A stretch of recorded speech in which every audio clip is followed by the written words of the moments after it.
Hello and welcome to this video on black hole size comparison by NASA.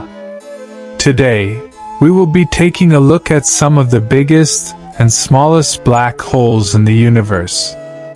First up, we have the smallest known black hole, known as J1755. This black hole is only about 3.8 miles across, which is about the size of a small town.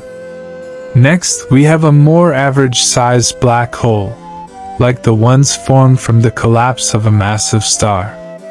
These black holes typically range from about 6 to 62 miles in diameter, which is about the size of a small city.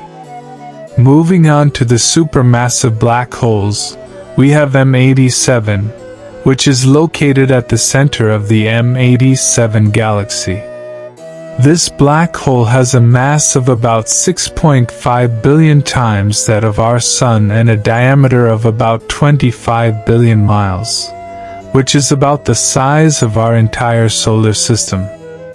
Finally, we have the largest known black hole, which is located in the quasar TON 618.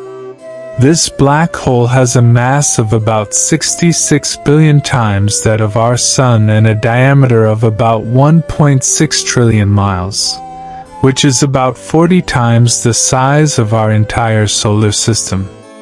So, there you have it. A quick overview of some of the smallest and largest black holes in the universe. Thanks for watching.